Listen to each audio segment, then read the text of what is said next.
Waalaikumsalam warahmatullahi wabarakatuh. Alhamdulillahirabbil alamin wa bihi nasta'in ala umuri dunya waddin wa ala alihi washabbihi wasallim amma ba'du. Yang saya hormati Bapak Kepala Sekolah SMP Negeri 1 Sobang, yang saya hormati Bapak dan Ibu guru yang pada hari ini alhamdulillah hadir, dan yang saya hormati calon guru penggerak yang hari ini akan melaksanakan diseminasi budaya positif. Mudah-mudahan kita semuanya bisa mengikuti dengan baik. Pertama-tama mari kita panjatkan puji syukur kepada Allah Subhanahu wa Ta'ala bahwasanya hari ini kita semua masih dalam keadaan sehat walafiat, masih diberikan kenikmatan iman dan Islam, juga mudah-mudahan selamanya kita ada dalam lindungan Allah Subhanahu wa Ta'ala. Salawat serta salam semoga selamanya tercurah kepada junjungan kita Nabi besar Muhammad Sallallahu Alaihi Wasallam. Bapak dan Ibu yang saya hormati, saya sebagai pembawa acara dalam kesempatan hari ini, acara yang pertama pembukaan, acara yang kedua sambutan dari kepala sekolah, acara yang ketiga diseminasi budaya positif yang akan disampaikan oleh calon guru penggerak, dan acara yang keempat adalah penutup. Untuk kelancaran acara kita hari ini, mari kita sama-sama buka acara ini dengan melafalkan ayatul basmalah. Selanjutnya sambutan kepala sekolah yang akan disampaikan oleh Bapak Suparan MPD, kepadanya disilakan. Bismillahirrahmanirrahim. Assalamualaikum warahmatullahi wabarakatuh. Waalaikumsalam warahmatullahi wabarakatuh. Alhamdulillahirabbil alamin, wassalatu wassalamu ala asyrofil anbiya'i wal mursalin wa ala alihi washabbihi ajma'in, amma ba'du. Rabbi ishrah li sadri wa yassir li amri wahlul 'uqdatam min lisani yafqahu qawli. Bapak dan Ibu yang saya hormati, sebelumnya marilah kita sama-sama panjatkan puja dan bersyukur kita kepada Allah Subhanahu wa Ta'ala, yang mana pada saat hari ini kita bisa berkumpul bertatap muka dalam satu acara, yaitu kegiatan diseminasi budaya positif yang akan disampaikan oleh calon guru penggerak SMP Negeri 1 Sobang, yaitu Bapak Fatul Diana SPD. Salawat dan salam semoga senantiasa tercurah pada junjungan kita Habibana Nabi besar Muhammad Sallallahu Alaihi Wasallam, keluarga, sahabat dan umatnya sampai akhir zaman. Bapak Ibu yang saya hormati, ini adalah rangkaian kegiatan yang akan dilaksanakan oleh calon guru penggerak. Mohon nanti diikuti dengan sebaik-baiknya, karena ini akan berdampak positif insya Allah terhadap kinerja dan perubahan baik yang ada di SMP 1 Sobang. Yaitu pada pagi hari ini kita akan melaksanakan diseminasi budaya positif, yang insya Allah nanti disampaikan oleh calon guru penggerak kita Bapak Fatul Diana SPD. Bapak mohon, Bapak minta kegiatan ini diikuti dengan sebaik-baiknya, karena bagaimanapun juga ini nanti akan memiliki dampak, ya. Bapak Ibu akan menerima ilmu yang tentu saja ini adalah ilmu yang positif, yang tentu saja akan mempengaruhi perilaku kita ke depan, ya. Yang namanya budaya positif, ya. Tentu saja hal-hal yang akan disampaikan oleh Pak Wali nanti berkaitan dengan perilaku, karakter ya, atau budaya positif yang harus kita laksanakan.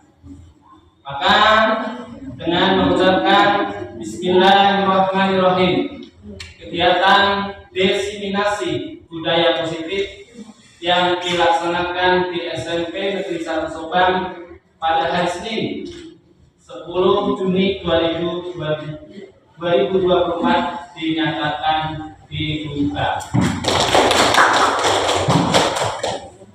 Terima kasih. Bila taufik wal hidayah. Assalamualaikum warahmatullahi wabarakatuh. Terima kasih kepada Bapak Sekolah yang telah menyampaikan sepatah kata-kata sebagai sambutan dalam acara diseminasi budaya positif. Selanjutnya acara pokok diseminasi budaya positif yang akan disampaikan oleh Bapak Wahid Priana SPD sebagai calon guru penggerak angkatan 10. Kepadanya disilakan. Assalamualaikum warahmatullahi wabarakatuh. Alhamdulillahirrahmanirrahim. Nama baku yang terhormat Bapak Kepala Sekolah, yang terhormat Bapak Ibu Dewan Guru.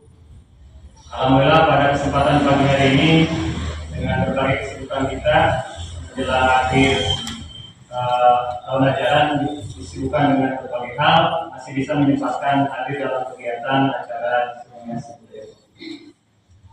Tapi sebelumnya kami mungkin CGP yang pertama mohon maaf kepada Bapak Ibu Dewan Guru karena mungkin dalam artinya ada yang terpaksa gitu ya, dikumpulkan lagi.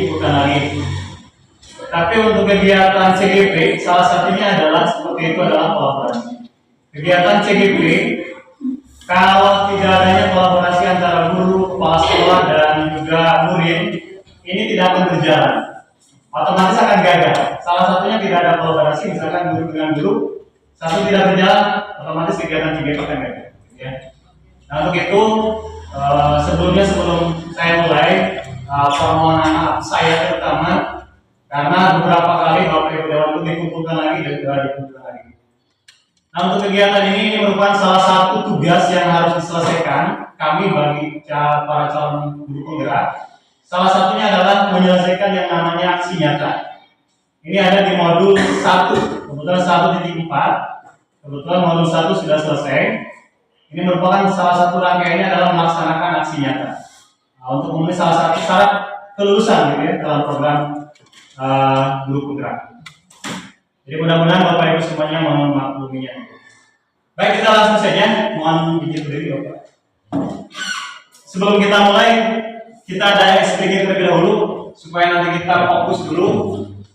Jadi ada permasalahan di rumah kita lupakan dulu. Punya masalah dengan siapapun kita lupakan dulu. Jadi yang punya hutang dan sebagainya kita lupakan dulu. Hari ini kita akan membahas atau diskusi terkait dengan budaya positif. Kalau mendengar kata budaya, apa sih yang ada di benak Bapak Ibu? Adat istiadat atau kebiasaan, cara hidup, gitu ya. Dalam hal ini cara hidup atau kegiatan kita di sekolah.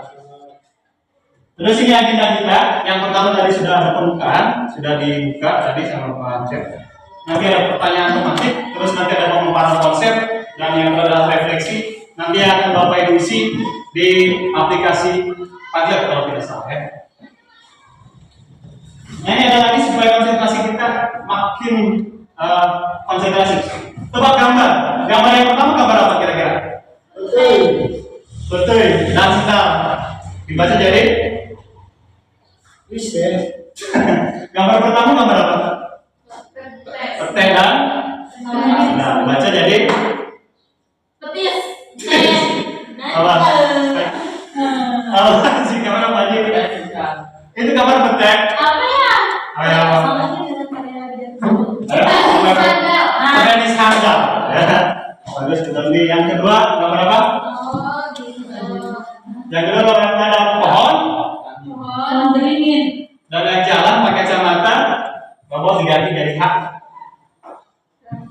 Gerangan. Pohon. Oh, rambutan, Robo. Pohon apa terlalu luar biasa. Nah, ini selanjutnya ada pertanyaan tematik. Kita diskusi saja ya, sebetulnya penyampaian materi kemarin sudah. Yang pertama, di sini ada pertanyaan tematik, setuju atau tidak setuju Bapak Ibu terkait dengan 3 pertanyaan di depan. Yang pertama adalah hukuman dapat mendisiplin anak, setuju atau tidak? Setuju. Setuju. Alasan gimana Pak? Kita diskusi saja ya. Hukuman dapat mendisiplinkan anak. Betul atau tidak? Setuju atau tidak? Kalau setuju alasannya bagaimana? Kalau tidak setuju alasannya bagaimana?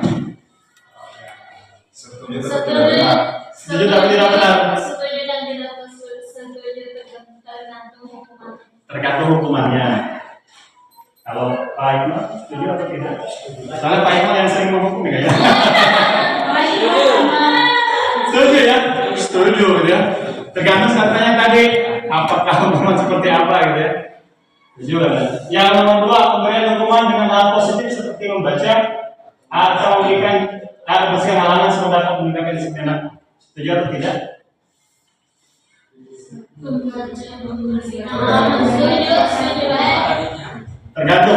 Tergantung siapa kasusnya, tergantung kasusnya. Setuju tapi tergantung kasus. Tergantung kasus ya.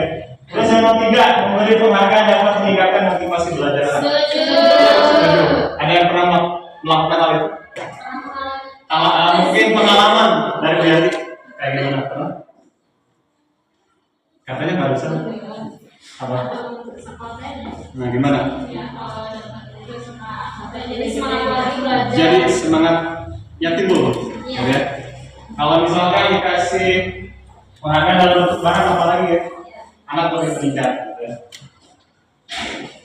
Nah ini materi yang akan kita sampaikan mudah-mudahan nanti nyampe dalam waktu 1 jam. Nanti kita yang penting-pentingnya saja akan disampaikan. Ini yang pertama ada disiplin positif. Kayak gimana sih disiplin gitu ya, dan nilai-nilai kebajikan yang universal. Yang kedua adalah teori motivasi, hukuman, konsekuensi atau restitusi. Terus kebutuhan dasar manusia, keyakinan kelas, 5 pos kontrol, dan yang terakhir segitiga restitusi. Ini akan kita sampaikan dan juga kita akan diskusikan. Selanjutnya ini pembelajaran yang pertama tentang disiplin positif dan nilai-nilai kebajikan universal. Kalau Bapak Ibu mendengar kata disiplin, apa sih disiplin? Kalau boleh ngacung ya, siswa kan suruh ngacung ya, ngacung berpendapat biar nggak kelewatan. Oh Bu Ida mungkin mau ngomong. Kalau terdengar kata disiplin apa sih yang terdengar atau yang ada di benak Bu Ida? Taat pada aturan. Taat pada aturan. Apapun ini bertanggung jawab. Dapat keputusan. Suci dalam kegiatan perkataan dan perbuatan. Kamu kayak itu. Taat atau patuh terhadap aturan. Biasanya kalau yang terjadi pada anak merasa nyaman atau bagaimana kira-kira dampaknya pada anak? Atau kayak gimana sih contohnya nanti dia orang disiplin, contohnya saja anak yang disiplin. Pernah Bapak Ibu kan anak yang disiplin? Contohnya? Datang tepat waktu. Datang tepat waktu. Seragamnya dimasukkan. Seragamnya dimasukkan. Pakai dasi. Pakai dasi. Ya. Intinya mentah. Tidak membuang sampah sembarangan. Luar biasa. Tidak memakai lipstik berlebihan. Bukan. Tidak merokok. Dan yang namanya kebajikan universal. Apa sih kebajikan? Kebaikan. Kebaikan. Ya. Kebaikan yang harus ditimbulkan kepada sesama teman. Sama teman. Contohnya apa Pak Leman? Misalkan ketika Memberi teman jajan, contekan dulu. Ketika ada teman yang tidak bisa jajan, kita kasih. Dikasih. Berarti apa itu? Empati atau apa? Empati. Empati. Seperti itu. Nah ini fokusnya yang akan kita bahas sedikit tentang disiplin seperti itu dan juga nilai kebajikan universal. Nah ini makna disiplin tadi yang sudah Bapak Ibu jelaskan disiplin. Tapi di sini ada istilah kata disiplin. Ini berasal dari bahasa Latin disiplina atau belajar. Tapi makna disiplin kalau dalam kehidupan atau kebudayaan kita, gitu ya, atau kebiasaan kita, yaitu adalah sesuatu yang dilakukan seorang perorangan untuk mendapatkan kepatuhan. Harus patuh, harus datang misalkan ke sekolah jam 7.30. Anak harus patuh, gitu ya. Melakukan tertentu berarti disiplin. Tadi kata Pak Leman, bajunya tidak boleh dikeluarkan. Nah ini salah satu disiplin. Tidak boleh rambut gondrong. Nah, berarti anak itu melanggar disiplin. Ya, kalau misalkan tidak mentaati aturan berarti ada gitu ya. Tetapi biasanya ini akan menimbulkan ketidaknyamanan siswa. Kita majelis itu. Terus, nah ini nilai kebajikan yang dipersyaratkan. Nah, pada kurikulum kita yang sekarang di kurikulum mereka kita lebih ke fokus ke profil pelajaran Pancasila. Salah satu nilai kebajikannya. Yang pertama adalah di situ harus bertakwa. Kita menginginkan siswa itu otomatis pasti gitu ya. Pengen anak itu nanti yang beriman, bertakwa, bertaat kepada perintah agama, gitu ya. Terus berakhlak mulia, mandiri, berakhlak kritis, berpendidikan global dan juga korporat. Tadi salah satu cirinya apa? Kebajikan yang besar. Kalau disiplin ini, datang tepat waktu, berarti nilai kebajikannya apa? Datang tepat waktu, berarti nilai kebajikannya apa? Disiplin, bisa disiplin. Apalagi selain disiplin? Atau misalnya tidak berisik di kelas atau tidak mengganggu temannya, berarti nilai kebajikan yang bersama apa ya? Tahu nanti? Nggak tahu. Bu Juli. Kata tadi jangan melambung bertanggung jawab atau saling menghargai. Ini salah satu contohnya dari nilai kebajikan, gitu ya. Aturan seperti apa, nilainya seperti apa seperti itu. Nah ini yang pertama kita sudah selesai terkait dengan disiplin dan juga nilai kebajikan yang besar. Ada yang mau diskusikan dulu sebelum melanjut ke materi berikutnya? Lanjut ke pembelajaran yang kedua tentang teori motivasi, hukuman dan juga konsekuensi dan juga resiko. Contoh yang pertama, teori motivasi. Di situ ada yang namanya teori motivasi eksternal dan juga internal. Contohnya seperti ini. Yang pertama, seseorang, siswa, atau bahkan kita guru, gitu ya. Motivasi dari kita yang pertama dari luar, contoh ini. Yang pertama, kita menghindari hukuman. Contoh pada siswa. Siswa akan melakukan sesuatu, gitu ya, mengerjakan sesuatu. Salah satunya adalah untuk menghindari hukuman. Contoh, misalkan saya akan mencatat, misalkan siapa yang sering ngasih catatan di tab dari halaman 1 sampai halaman 10, saya juga merasa gitu ya.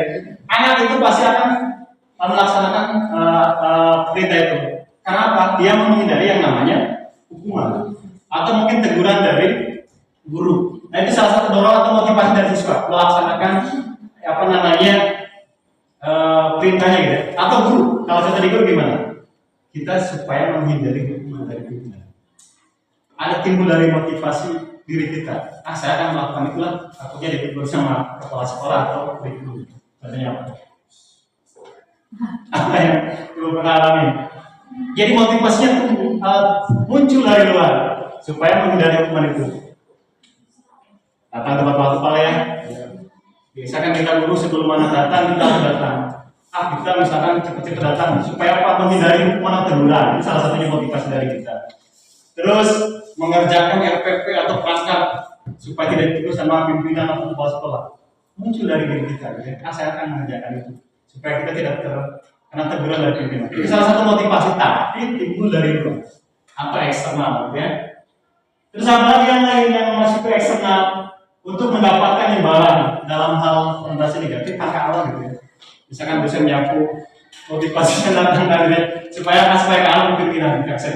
Ada yang gitu ya. Atau siswa ada aja mungkin gitu ya bersih-bersih halaman sekolah supaya apa? Supaya dihalang sama bapak ini gitu. Atau ini salah satu motivasi dari itu. Ada timbal balik. Kalau saya melakukan itu, saya imbalan seperti ini loh. Ya, itu motivasi eksternal yang lain.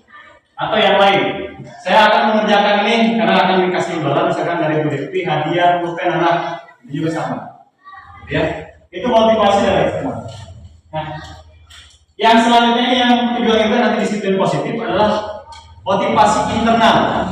Jadi seperti ini maksudnya. Kita sebagai guru, kita harus ngapain sih sebagai guru? Ada dari diri kita dorongannya. Terus siswa anak, saya sebagai siswa harusnya ngapain sih tanpa disuruh orang lain, tanpa disuruh atau ada imbalan? Atau mungkin ada yang berpendapat dulu, Pak Iqbal sebagai guru, masuk kemana nih? motivasinya kemana masuknya. Jadi saya sebagai guru harusnya ngapain sebagai guru. Jadi motivasinya timbul dari diri kita. Saya ini guru loh, harusnya ngapain. Nah, itu gimana berarti? Berpendapat? Ya, seperti itu motivasi eksternal dan internal itu ada perbedaan. Ya. Internal itu sudah tahu yang benar namanya ikhlas. Ya. Ikhlas tanpa ada balas, sementara kalau eksternal itu ada seperti itu. Ya, ikhlas gitu ya. Jadi sementara yang tadi itu ikhlas agama. Ya. Jadi seperti itu ya, kalau yang eksternal itu ada semacam keterpaksaan atau mengharapkan sesuatu. Tapi kalau yang internal, ya itu sebagai kemampuan saya tugasnya ya, tanpa disuruh-suruh pun kita akan melaksanakan tugas itu. Tanpa misalkan sama kepala sekolah atau lokasi kurikulum, ayo selesaikan yang namanya perangkat pembelajaran. Tanpa disuruh pun gitu ya, kita sudah tahu gitu ya, tugas kita sebagai guru mau ngapain gitu ya. Itu siapa yang di depan? Terkait dengan merdeka, dengan masuk ke teori motivasi tadi gitu ya. Kita harus jadi orang yang merdeka, maksudnya seperti apa? Tidak terlepas dari perintah. Jadi kita ya harus merasa diri kita ya sebagai guru harus ngapain sih, tanpa ada paksaan akan dari pimpinan ya, lokasi dan lain sebagainya. Kita harus tahu gitu ya, sebagai tugas kita ngapain sih di sekolah. Jadi membuat administrasi dan lain sebagainya tanpa harus melihat aturan dan juga perintah siapa. Timbul dari keinginan kita. Kalau menurut seperti saya kemarin itu gimana? Gimana? Hanya ada yang bisa menjawab. Malah kamu ada masalah apa? Kan sebuah problem. Ya, bagaimana? Kembali ke eksternal gitu. Ya, bagaimana? Karena materi kita kembali ke eksternal. Oke, sudah. Boleh. Gimana? Ini kan sebuah problem. Contoh diri saya lah, saya bilang contoh diri ataupun dosen ya. Iya. Beliau kasih saya. Gimana? Bagaimana cara membangun motivasi eksternal dan internal kalau memang di dalam diri kita itu belum terbangun gitu. Terbangun. Apakah Gimana? itu ujian ke bisa? Bagaimana itu? Bagaimana? Pak Leman tadi itu ada yang mau menambahkan, ada yang mau menjawab enggak? Sudah ada dari Pak. Kemarin Pak Leman dipanggil. Salah satunya Sedangkan di dalam kalimat itu kan motivasi eksternal Ya. untuk menghindari tindakan ketidaknyamanan. Sedangkan diri kita itu nyaman di sama Ya. seperti ini. Dengan kita ini. Ya contoh kan, tadi lah misalkan begini. Itu bagaimana cara membangunnya? cara membangunnya. Gimana cara membangunnya katanya supaya motivasi kita tanpa harus yang tadi apa ya? Jadi yang pertama mungkin ini ya Pak ya. Tujuan kita mengambil sekolah harus kita, gitu ya. Apakah mau jadi sebagai guru kah, sebagai pendidikan, apa hanya mengajar saja, datang ke sekolah sudah pulang saja gitu ya, atau sebagai apa? Kita sebetulnya balik lagi ke diri kita Pak gitu ya. Contoh saya bisa berkaca kepada diri saya juga sama Pak gitu ya. Kadang-kadang kita semangat ke sekolah, kadang-kadang tidak semangat. Tapi kadang-kadang maksudnya ke diri kita.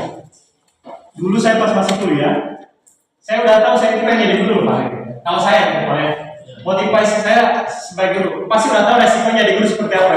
Yang pertama, apalagi kalau malu gaji kecil, kerjanya seperti itu, gitu ya. Jadi udah tahu resikonya, gitu ya. Terus yang kedua, sekarang kita sudah digaji, gitu ya. Otomatis kita harus profesional gitu. Tugas kita di sekolah, ya otomatis kita apa sih tugas kita sebagai guru ngapain saja, gitu ya. Tanpa ada misalkan ada disuruh-suruh ataupun misalkan tidak nyaman dengan seorang gitu. Intinya katanya yang pertama profesional. Siapapun itu pimpinan kita gitu ya, siapapun itu pembantu kebijakan yang lain, gitu ya, kita harus profesional. Balik lagi ke kita sebagai guru loh. Siapapun pimpinan kita, dan kita harus profesional terima. Apa yang baik dari pimpinan kita ambil, gitu ya. Apa yang jelek kita jangan menunjukkan ketidaksukaan kita, gitu ya, di hadapan pimpinan. Seperti itu kalau saya gitu ya. Balik lagi ke diri kita. Ya. Lanjut ya.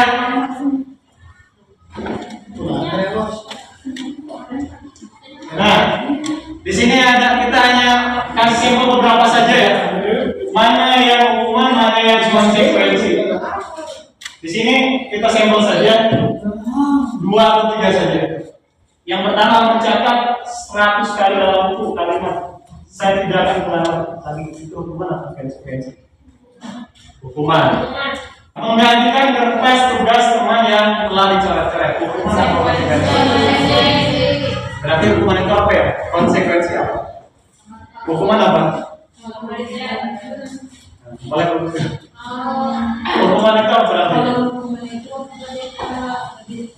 Tindakan, Tindakan. Ya. Kalau konsekuensi lebih ke pertanggungjawaban orangnya. Contoh kita merusak barang gitu ya. Misalkan tiba-tiba lupa apa namanya sambal di meja. Konsekuensinya apa sih? Kita harus membersihkan gitu ya. Misalkan bekas kita di ruang guru ngapain berantakan harus apa? Konsekuensinya apa dibersihkan? Ya, konsekuensinya. Ya. Kalau hukuman biasanya lebih menekan ke anak itu lebih tekan biasanya.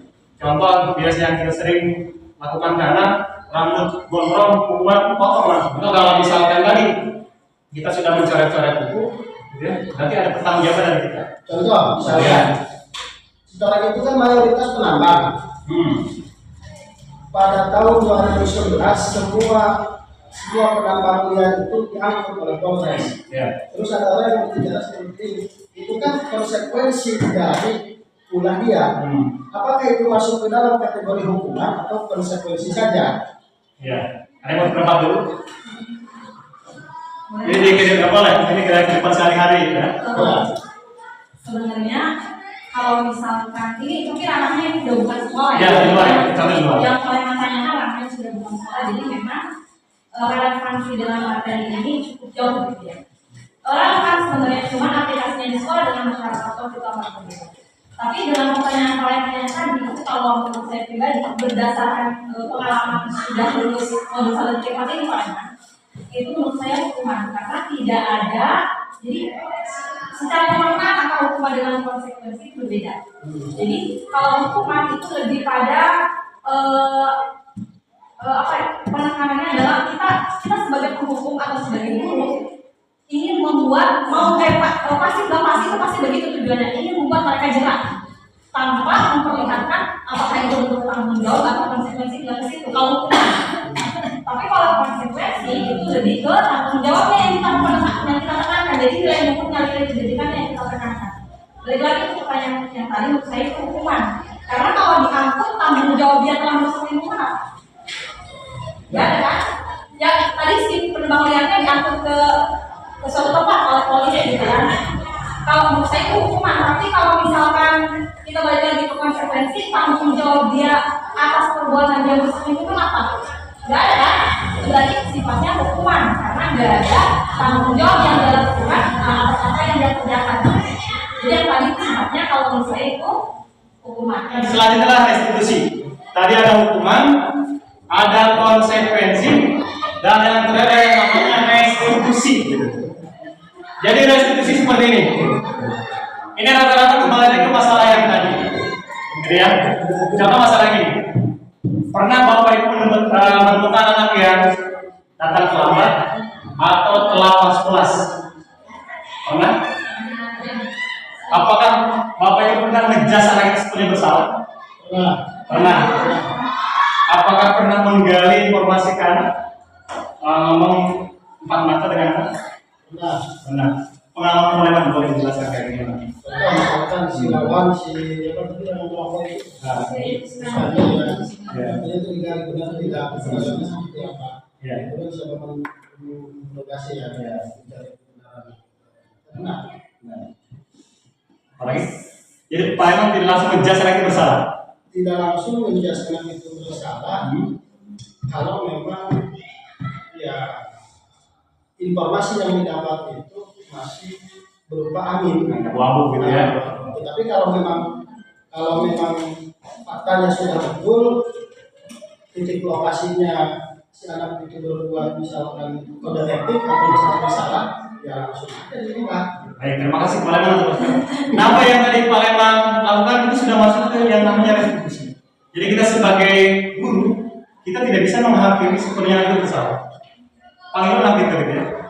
Kenapa melakukan seperti itu gitu ya?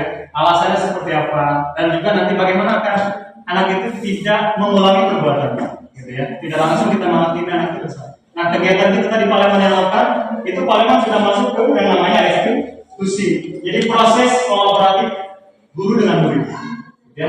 Kita langsung dipanggil anaknya, ajak ngobrol supaya anaknya curhat, gitu ya. Atau mungkin saja nanti yang kesiangan tiba-tiba datang pas belum tentu anak bersalah. Siapa tahu anak itu mungkin di rumahnya bantu orang tuanya dulu, gitu ya. Atau mungkin saya ngaji dulu, saya gali dulu, gitu ya. Atau mungkin mencari informasi dari yang lain. Kalau sudah betul faktanya, tadi Pak terserah nanti gitu ya. Ini yang namanya restitusi. Terus yang selanjutnya adalah, nah ini perbedaannya. Bisa dibaca dulu, Bapak Ibu. Ini adalah perbedaan antara hukuman, konsekuensi dan restitusi. Tadi yang masih perdebatan antara hukuman dan konsekuensi. Yang konsekuensi itu netral, bisa saja masuk ke hukuman ataupun yang ke restitusi. Ini perbedaannya ya. Kalau restitusi lebih menekankan mencari solusi. Yang pertama, kalau anak melakukan kesalahan, bagaimana caranya anak pertama tidak mengulangi kesalahannya, gitu ya. Terus yang selanjutnya adalah bagaimana cara memperbaiki kesalahannya. Nah, itu restitusi.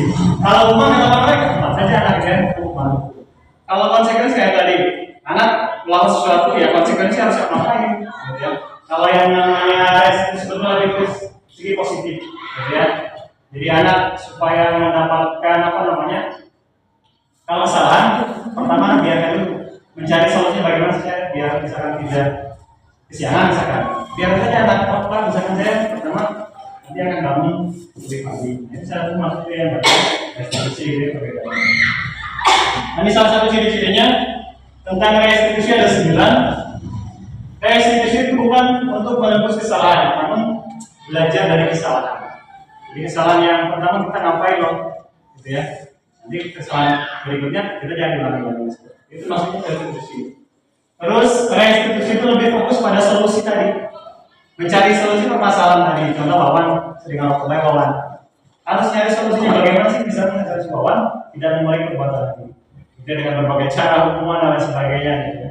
Kita gali harusnya ngapain sih Wawan. Jadi itu maksudnya ke bagian restitusi yang selanjutnya adalah kebutuhan dasar manusia atau pelajaran ketiga. Kebutuhan kita sebagai manusia atau mungkin kebutuhan manusia. Kebutuhan Pak Iqbal sebagai manusia. Sama pengen nikah. Ya.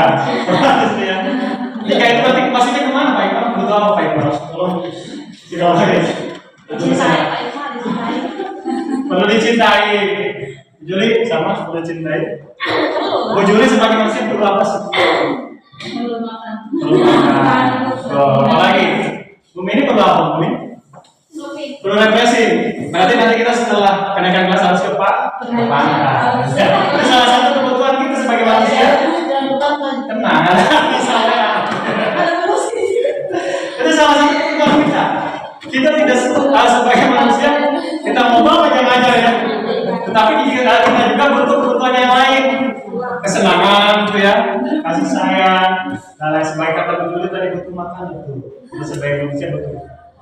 Ini kebutuhan kita sebagai manusia tadi itu kasih sayang, gitu ya, perlu dicintai, mencintai, gitu ya. Itu sebagai manusia. Kalau pada siswa seperti apa Pak? Butuh apa siswa itu? Perhatian dari guru seperti itu, gitu ya. Apalagi motivasi dari kita, gitu ya, seperti itu. Kalau guru terus ada motivasi, kasih sayang. Perlu dari guru. Manusia. Perlu juga. Perlu ya. Perlu. Ya, dari sesama mungkin Pak. Kita pernah motivasi dulu nih. Amin. Ini nih. Bisa juga. Nah, sekarang saya lebih ke psikologis kita, lihat dari kasih sayang. Kasih sayang dari siapa? Ya, contoh misalnya Pak Herman, kasih sayang dari istrinya gitu ya. Pak Iqbal akan menikah, kasih sayang dari Bu Juli misalnya, dan sebagainya, gitu ya. Terus kemudian yang lain kepuasaan. Ini kita, gitu ya. Kita sebagai guru, kita tidak bisa misalkan hanya diam diri, apalagi perkembangan zaman yang sekarang. Kebutuhan kita apa untuk mengupgrade atau apa ya, memperbaiki pengetahuan kita. Dengan cara apa, gitu ya? Mengikuti lokakarya, seminar, lewat online dan sebagainya. Supaya nanti kompetensi kita lebih meningkat. Ya. Apalagi yang dibutuhkan kita adalah kebebasan. Mungkin apa ya Pak ya? Paling sebesar kebebasan kayak gimana Pak ya? Nggak, kebebasan terkadang suka diartikan dengan keleluasaan berekspresi. Jadi kebebasan di sini itu kebebasan yang menuju kepada hal yang positif atau kebebasan yang menuju kepada hal yang negatif. Nah, kalau dalam teori harus mengarah ke hal-hal yang positif sebetulnya, ya. Tetapi kata kebebasan kadang diartikan dengan kebebasan yang negatif, ya. Kalau pada siswa anak dikasih kebebasan, kalau kita kasih anak, salah satunya adalah biarkan anak berekspresi dalam kegiatan pembelajaran. Contoh kalau IPA misalkan kita bawa online, biarkan saja anak dia bereksperimen sesuai dengan gitu. Atau dulu saya pas awal-awal kurikulum 13 bagian klasifikasi berapa ada batu itu. Saya bawa ketemu tuh anak, biarkan saja anak mencari informasi yang mereka pelajari di buku gitu ya, kasih kebebasan ke anak. Mungkin kalau Pak Imam belum ngapain, ya, ada yang itu kita apa dan sebagainya ya. Itu salah satu kebebasan. Bukan dalam arti apa yang tadi Pak memang katakan dalam hal yang negatif gitu ya. Kalau dengan sesama itu dengan sebagainya. Terus yang lainnya adalah kesenangan. Kita perlu kesenangan nggak Pak Leman? Senang-senang. Kalau hal itu kan jangan diartikan hal-hal yang negatif. Jogger senang, Pak Leman pergi ke orang beli. Bukan hal seperti maksudnya. Contoh, misalnya tadi supaya kita nggak muter di sekolah terus, biar senang, anaknya kita baik. Jalan-jalan, seperti yang ke pantai,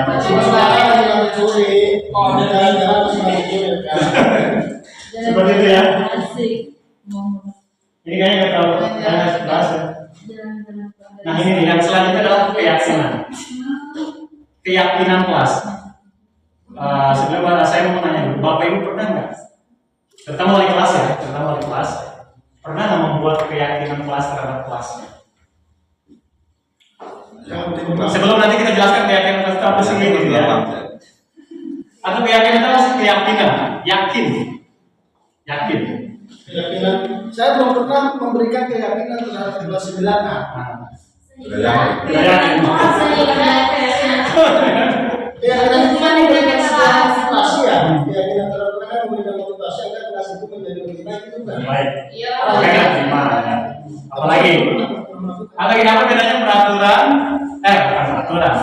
Tata tertib dengan keyakinan kelas atau aturan. Apa bedanya aturan dengan keyakinan kelas? Kalau nanti kita jelaskan kayak gimana sih? Kalau aturan kayak gimana? Terus? Apa bedanya aturan dengan keyakinan? Kalau aturan seperti ya sudah deskripsi gitu. Ada deskripsi. Kalau keyakinan. Keyakinan. Benar. Harus percayai. Harus ada kesepakatan ya. Antara kelompok. Oh iya. Berarti kalau di sekolah guru dengan siswa gitu ya. Kalau aturan gini, aturan itu biasanya hanya terbangun satu orang gitu ya. Kita membuat aturan, nggak boleh datang sepihak. Gitu itu aturan. Kalau konsekuensi bedanya ada di dua berbagai. Contoh kalau di sekolah, kalau berkelas atau misalkan saya balik kelas, ada kesepakatan bagaimana caranya kelas itu aman, tertib, nyaman. Kita membuat kesepakatan dengan siswa.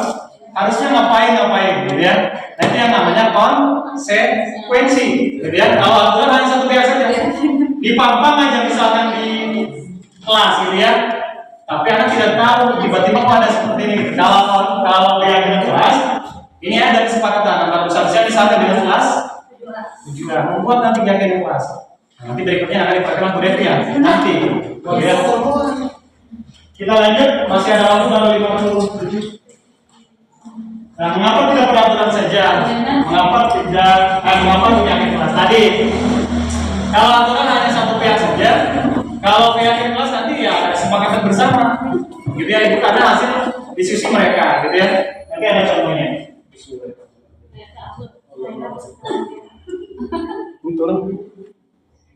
Baik, selanjutnya antara aturan dengan keyakinan. Nah, kalau aturan biasanya itu kalimatnya kalimat yang berbentuk kalimat negatif. Contoh, tidak boleh datang terlambat. Nah, itu salah satu aturan. Tidak boleh makan di kelas. Itu aturan. Tapi mungkin guru bahasa Indonesia yang lebih tahu ya. Itu kalimat negatif. Tidak boleh merokok. Nah, kalau keyakinan kelas seperti ini. Contoh, tidak boleh datang terlambat. Kalau kita buat keyakinan kelasnya, kita bikin kalimat yang positif, menghargai waktu. Nah, itu salah satu keyakinan kelas. Contoh misalkan tidak boleh membuang sampah sembarangan. Berarti kalau keyakinan kelasnya jadi kalimat positif. Gimana contohnya? Menjaga kebersihan, betul. Nah, ini salah satu yang namanya keyakinan kelas. Lebih ke kata-kata atau kalimat yang positif. Kalau aturan dia tidak boleh, jangan. Itu namanya aturan, gitu ya. Terus kita persingkat saja. Bagaimana prosedur atau caranya? Nanti kalau nanti Bapak Ibu mau mempraktekkan di kelas, mau membuat keyakinan kelas. Langkah yang pertama adalah, misalkan ini siswanya gitu, biarkan anak mencurahkan isi hatinya. Dipersilakan membuat di kertas. Biarkan saja gitu ya. Misalkan menghargai sesama, misalnya sama anak. Terus menjaga kebersihan, tadi ya, menjaga kebersihan, menghargai orang lain, biarkan gitu ya. Itu prosedur yang pertama. Setelah itu nanti masing-masing anak menempelkan di papan tulis, gitu ya. Jadi juga boleh akan praktek gitu ya, ditempelkan di depan. Kalau sudah selesai, nanti disortir. Kalau ada yang kata-kata kira-kira sama, kita dibuang gitu ya. Jadikan misalkan satu. Misalkan membersihkan dengan apa yang sama katanya. Membersihkan kelas atau menjaga itu sama. Itu nanti mana yang kira-kira kita buang. Oke, itu cara yang berikutnya. Terus ditinjau gitu ya, tinjau kembali keyakinan yang sudah dibuat. Selanjutnya adalah tinjau ulang. Dan yang terakhir adalah karena ini keyakinan bersama kelas mereka gitu ya. Terakhir adalah kita tanda tangan. Keyakinan kelasnya kalau sudah ditempel di tempat yang mereka bisa langsung baca. Supaya nanti kalau melanggar ada keyakinan kelas yang kita sudah buat, otomatis lo udah lihat saya jangan tidur loh, jangan makan kelas atau jangan tidur. Kalau aturannya tidak boleh tidur kelas, supaya lebih enak pakai kelasnya. Masih negatif. Ya? Kita tidak boleh tidur di kelas. Bahasa yang enaknya apa ya? Tidak boleh tidur di kelas. Tidak boleh membicarakan Masih ada negatif tidak. Supaya lebih enak kenapa? Jangan biasakan. Masih ada jangan. Tidak boleh ada tidak dan jangan. Apa ya bahasanya? Jangan malah di kelas. Masih ada kata jangan. Kata jangannya hilangkan. Menghargai waktu. Apa ya? Menghargai waktu atau menghargai sesama. Jadi kata-kata negatif itu harus diganti. Ya. Seindah itu teorinya apa? Teorinya sih gitu ya. Tapi kenyataannya ya jangan dulu lagi. Nah kayak gini, Bapak Ibu bisa lihat. Ini aturan. Ini salah satu contoh aturan. Di depan bisa dilihat ya. Contoh selalu kembalikan buku ke tempatnya. Ini semacam aturan. Berarti kita buat di keyakinan kelasnya supaya lebih mudah terdengar jadi apa? Gimana? Selalu kembalikan buku ke tempatnya kalau sudah pakai. Aturannya kembalikan lagi ke tempatnya. Keyakinan kelas supaya lebih mudah apa? Bertanggung jawab. Nah, apalagi sudah bertanggung jawab? Bertanggung jawab ya, disiplin. Terus dilarang mengganggu orang lain. Itu aturan. Kalau keyakinan kelasnya jadi menghargai orang lain. Jadi seperti itu teorinya. Dari kalimat negatif kita rubah dengan yang positif seperti ya. Kita langsung saja contohnya langsung biar. Nah seperti ini. Oke. Nah gitu ya. Nah ini kita rubah secara teori. Nanti kita ke depannya gitu ya, harusnya teorinya kita lagi tidak ada lagi namanya aturan di kelas, tapi yang ada adalah keyakinan kelas harusnya sesuai teori. Karena keyakinan kelas ini adalah kesepakatan bersama antara kelas. Ya, misalkan harusnya apa ya seperti itu. Contoh, dilarang mengganggu orang lain misalnya lagi belajar. Ini menghormati orang lain. Ditulis di apa namanya karton gitu ya, atau kasur atau itu ditempel. Ini contohnya anak lagi menyusun tentang keyakinan kelas. Seperti tahapannya. Jadi biarkan anak mencurahkan isi hatinya. Tulis di papan bor.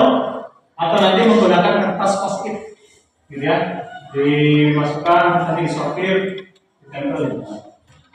Selanjutnya nanti dipilih ya, mana yang kira-kira yang masih negatif kita hilangkan, kata-katanya, kalimatnya, yang positif kita masukkan, gitu ya. Nah, ini terakhir.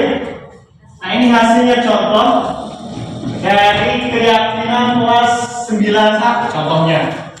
Kalau sudah selesai, kasih tanda tangan sama kelas itu, gitu ya. Berarti kalau ada yang melanggar ini, gitu ya, nanti kita lihat lagi ya, kesepakatan kelas kita atau keyakinan kelas kita. Ya. Tapi kalimatnya kalimat positif tadi.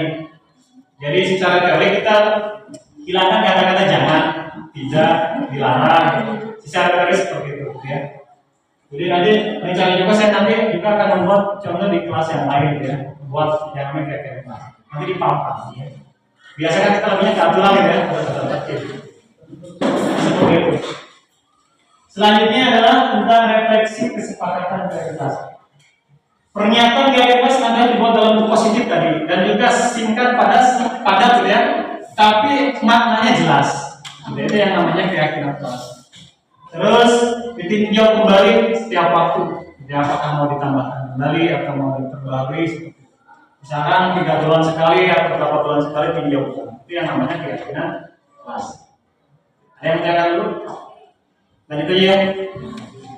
Ada 2 lagi. Nanti diskusinya ini memakan waktu banyak. Nah, ini 5 posisi kontrol. 5 posisi kontrol. Sebelum kita lanjutkan, mau nanya dulu ke Bapak Ibu. Sebagai guru, pernah ngapain aja terhadap siswa? Dulu sih, marah-marah. Tadi mau kasih sayang pasti. Pernah ngapain? Berapa aja mumpung? Pacaran. Mumpung pernah mencintai. Sampai sekarang terngiang-ngiang banyak. Itu menyayangi, bukan menyayangi. Palema lebih ke menghukum. Palema kalau Buyun pernah ngapain terhadap siswa? Pernah? Sebagai apa? Menghukum. Baik, nanti kita masuknya kemana ya? Bisa dilihat di depan. Bisa kebaca tidak? Bisa dilihat di 5 posisi kata kita sebagai guru. Kita masuknya kemana? Bisa dilihat dulu ya, dibaca dulu masing-masing. Kita lebih masuknya kemana sih, gitu ya? Selama ini ada penghukum di sini. Penghukum.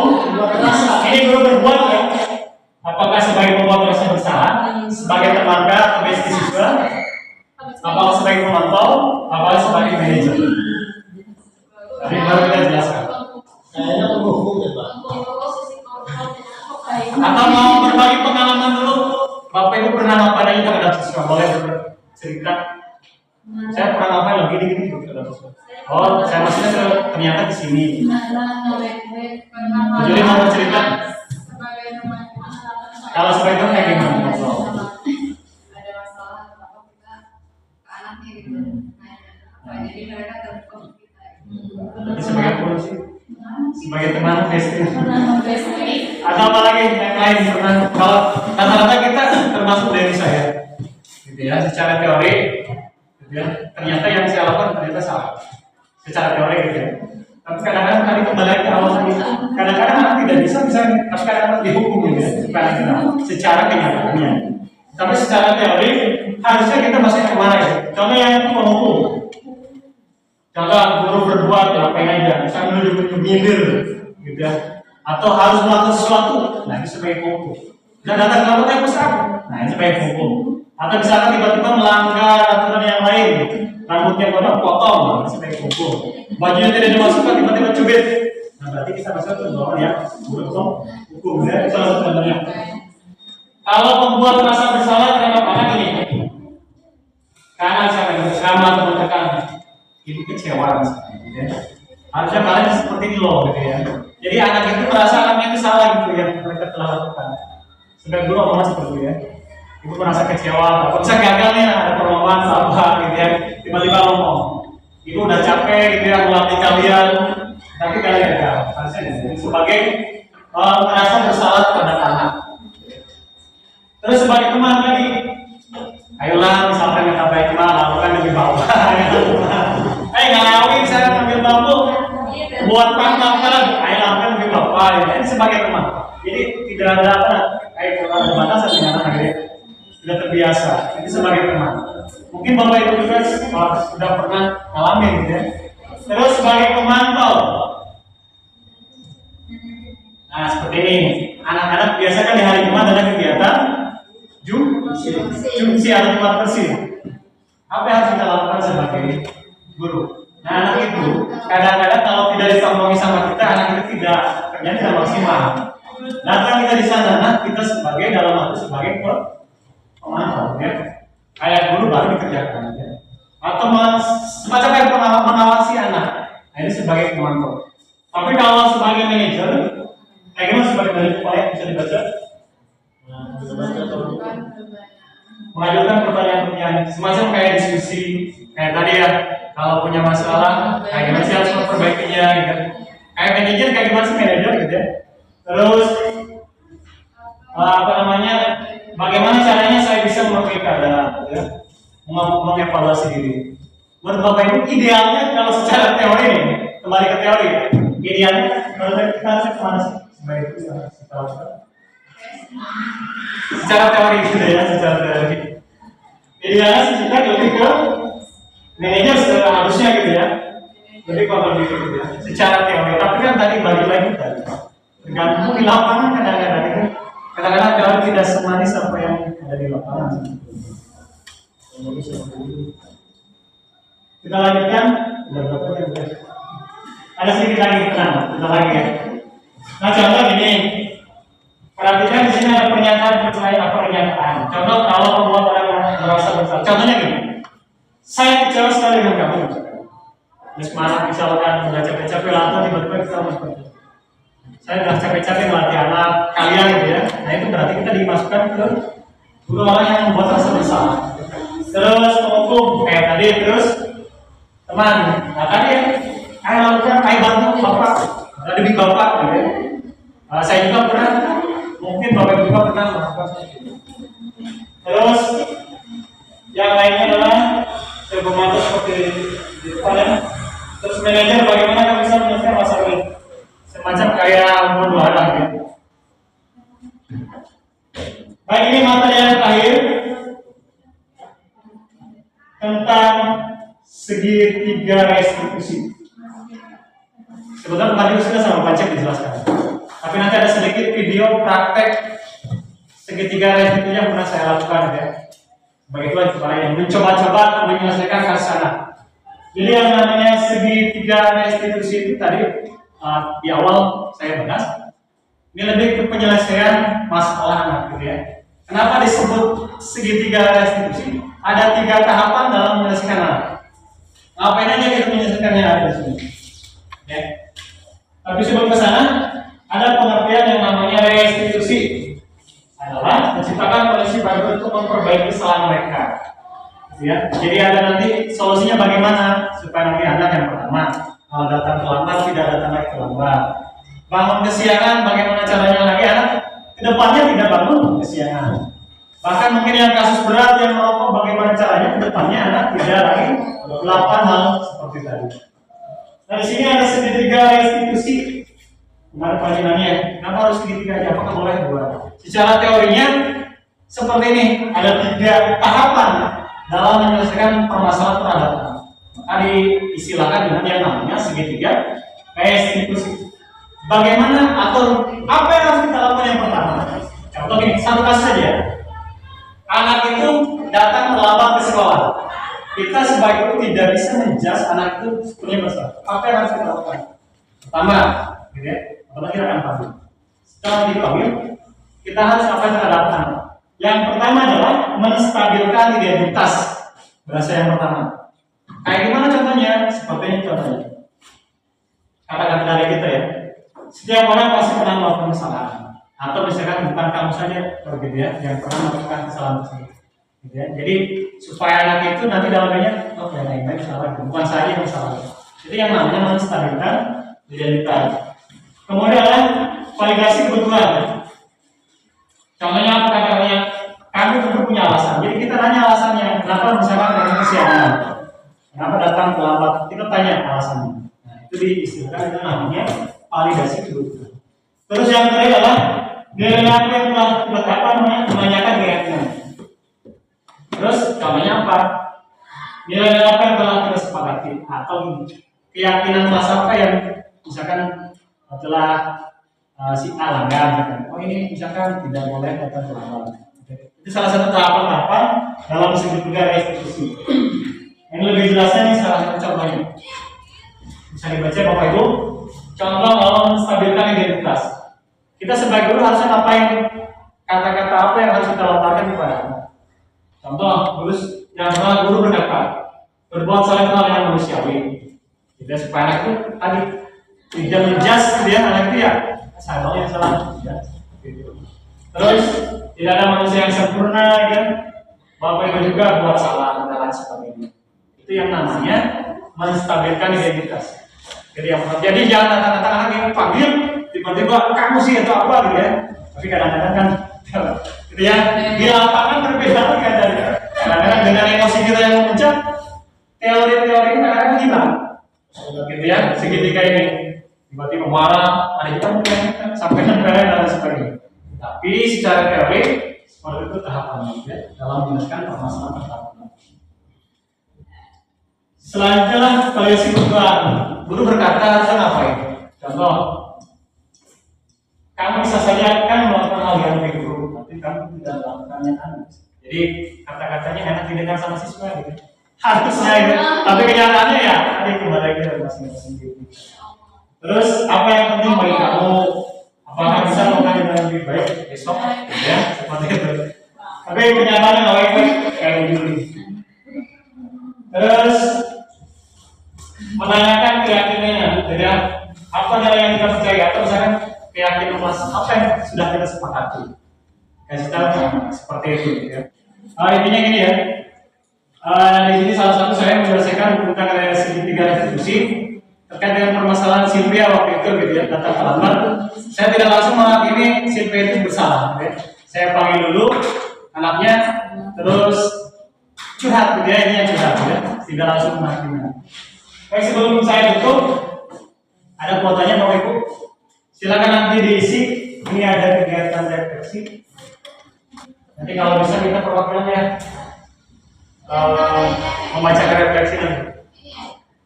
Misalkan bahan apa yang saya dapatkan. Jadi setelah misalkan definisi, jadi saya lebih tahu tentang ini, tentang positif. Terus perasaan apa yang muncul selama minggu ini? Rasanya bahagiakah, tertekankah atau bagaimana? Terus apa yang perlu ditingkatkan? Jadi semacam saran ke saya, gitu ya. Harusnya gini. Silakan ditulis di kertas. Belum ada yang masuk? Oke, nama ya. Itu anak saya atau anak ini?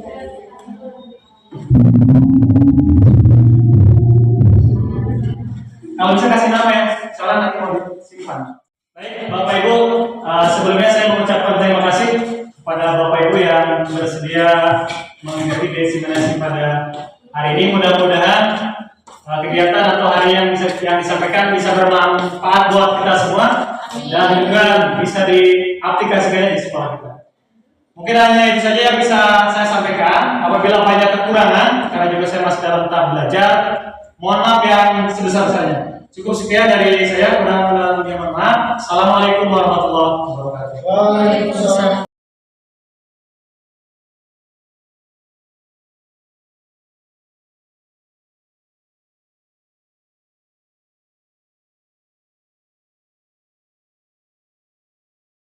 Assalamualaikum warahmatullahi wabarakatuh. Waalaikumsalam warahmatullahi wabarakatuh. Semangat pagi. Pagi. Harus semangat ya. Karena masuk pagi-pagi harus semangat. Bagaimana kemarin hari ini? Baik. Ada yang tidak masuk hari ini? Ada. Siapa yang tidak masuk? Bawan ya. Baik, kalau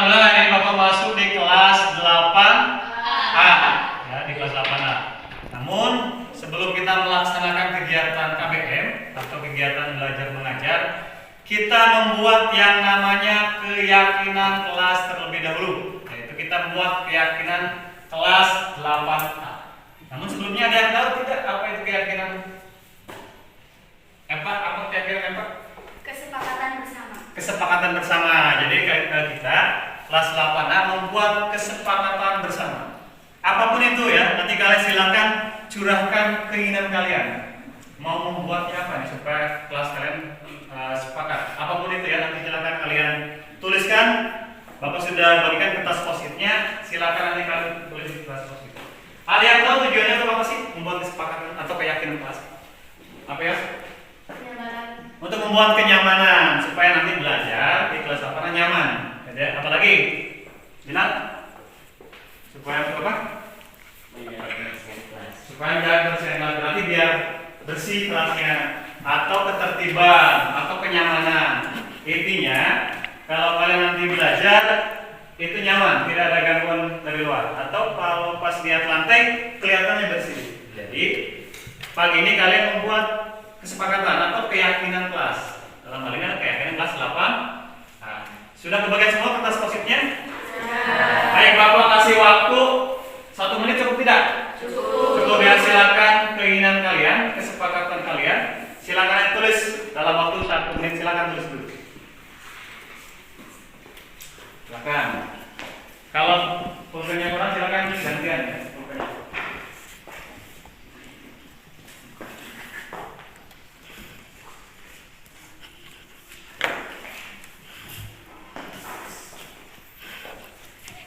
Kasih nama, jangan lupa dikasih nama. Keyakinan kelas siapa, terus dikasih nama. Sudah selesai semua? Sudah. Kalau sudah, di situ kan ada kertas apa itu? Karton ya. Silakan kalian tempel supaya tertib. 1 orang untuk berjajar, nanti 5 orang tempel. Kalau sudah duduk kembali. Bisa dipahami ya? Bisa. Silakan tempel. Silakan tempel ini. Gua ikutin sini biar antri. Nah, saya duduk saja. Oke, silakan. Silakan nanti ikutin ya. Oke, dua lagi.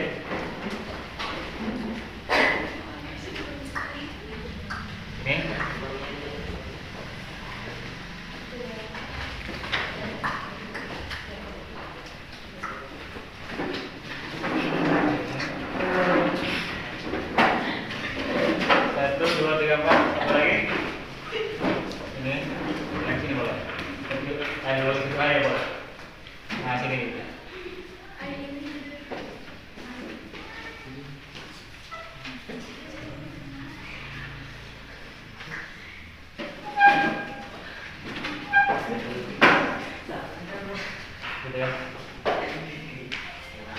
Baik, kita lihat dulu ya. Ini hasil kesepakatan kalian. Ini masing-masing sudah menuliskan tentang keyakinan kelas 8. Kita lihat dulu ya. Apakah ada yang sama? Kalau yang sama atau persis kata-katanya kita buang ya. Kita cari yang berbeda. Anissa selalu menjaga kebersihan. Risma selalu menjaga tata kelas. Beda ya. Terus saling menghargai, Nadia saling menasihati. Jangan Konisa ya. Saling mendukung satu sama lain, disiplin, memanfaatkan waktu, selalu jaga tutur kata, menjaga kekompakan. Nanti kalau takutnya ada yang sama, ngomong ya. Berbicara sopan, menjaga ketertiban. Sama nggak ini? Beda ya. Terus ingatkan teman yang salah, menjaga kebersihan. Tadi ada yang sama ya. Nah karena ada yang sama, kita eliminasi nih. Karena ada yang sama. Terus menjaga kerapian kelas. Udah tadi belum? Udah ya? Udah. Terus saling membantu. Udah ada belum? Belum? Belum ya? Dan ingatkan teman yang salah. Ada yang sama nggak tadi? Yang mana tadi? Yang atas ya? Ah iya sama. Nah berarti ini ada 1, 2, 3, 4, 5, 6, 7, 8, 9, 10, 11. Ini ada 12 kesepakatan kelas 8A. Menurut kalian ini bisa disepakati tidak? Bisa. Sepakati ya, biar nanti kedepannya pembelajaran kita tertib, aman dan nyaman. Kalau sudah disepakati, tadi, boleh nanti silakan ngantri lagi. Kalian tanda tangan ya, karena kita sudah sepakat. Silakan tanda tangan sini. Jadi sini, boleh tanda tangan. Yang ini nanti kesepakatan mas kalian dari kelas 8. Boleh silakan tanda tangan. Laki-laki boleh sini, berganti laki-laki boleh sini.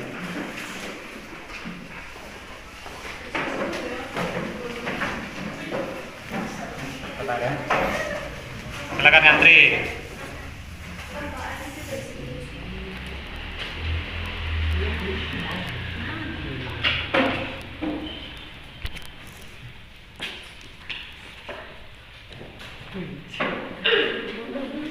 Boleh gantian pulpennya?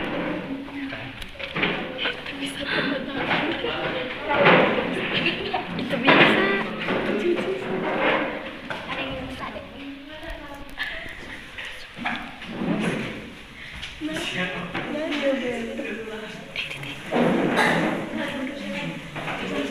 Bye.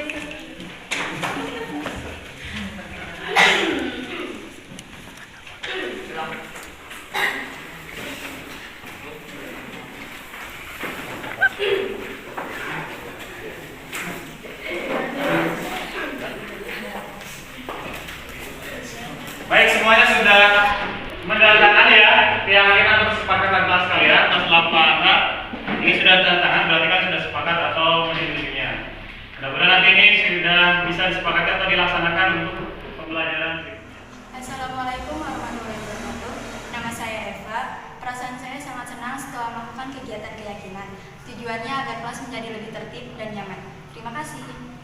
Assalamualaikum warahmatullahi wabarakatuh. Perkenalkan, nama saya Yus dari kelas 8A.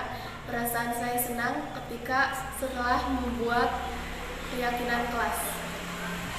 Tujuannya untuk kelas menjadi lebih tertib, bersih dan nyaman. Terima kasih.